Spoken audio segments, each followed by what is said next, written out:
Hey guys, today I want to do a compare and contrast of the Suzuki VStrom 650 versus the Kawasaki Versys 650. Before we get into the specifics, I want to just show you all the videos that I have on the VStrom. And if you go to my web page, you scroll down to the web page. If you scroll down here, you'll come to a section called for adventure riding and VStrom. If you click on this, you're going to see 13 videos for the VStrom. So I have extreme knowledge on the VStrom, and prior to getting the VStrom, I had done a bunch of test rides of the Kawasaki. Check these videos out here on the VStrom for more details on the VStrom, but let's kind of get started. So firstly, to do this, I'm going to go firstly to the Suzuki website, and then we'll go to the Kawasaki website. The VStrom currently retails for $8,399, 650 ABS, against the Kawasaki, which is $7,999. So from a price perspective, the Kawasaki Versys is cheaper. So let's talk about looks, right? So let's talk about looks first. In terms of looks, I think the current Versys looks much better than the VStrom 650. That's just my opinion. Even though I have the 650, the VStrom, I think this 2016 model looks much better than the Suzuki VStrom. This design is a little outdated. So let's talk about kind of the comfort and riding factor. So this is a 33.1 inch seat. On the Suzuki, this is 32.9. The Versys sits up much higher, so if you sit on this, you're going to be more upright, and you're sitting up much taller on the bike, versus the Suzuki, which the VStrom, you're going to sit more kind of a little bit lower. You can get a high seat option, but in terms of kind of roominess, so if you're 6 foot and plus, I think you'd be a little bit more comfortable on the VStrom versus the Versys. I mean, you could definitely be comfortable here, but I think in terms of comfort, I believe in my case, when I kind of sat on both bikes, and I sat on this bike recently as well, I think the VStrom currently has just a fraction, a little bit more room for 6 foot and above guys.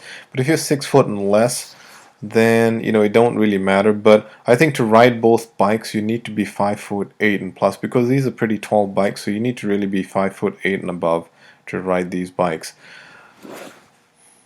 Let's also talk about suspension. So the suspension on the Versys, it's got these inverted forks, and it's got this horizontal kind of rear swing arm, compared to the Suzuki, which are traditional forks, and kind of it's got the suspension on the back. So I personally think that the suspension on the Versys is slightly better, because it's more up to date, and I think this will be more comfortable.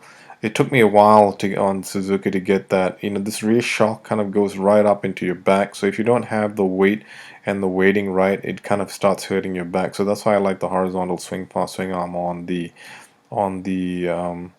Versys.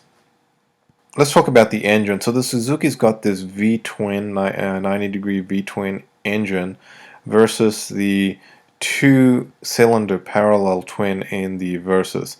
I think this engine right now probably has just a little bit more horsepower than the Suzuki, but I still think that this V-twin engine is just an absolute gem.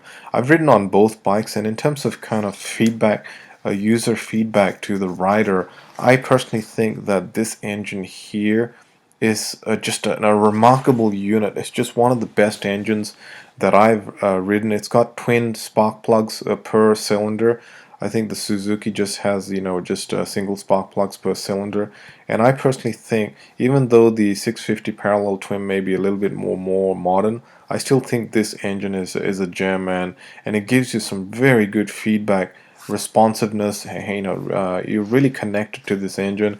The sound, if you switch this muffler out on both, if you switch this muffler out on, I've got the Two Brothers Racing exhaust, it's a real gem. So personally, I personally think the engine on this is just a little bit better than the Versys, even though the Versys has a more outdated, primarily because the sound gives back, and the feedback that you get back from the engine. The torque, the power delivery is just amazing on this.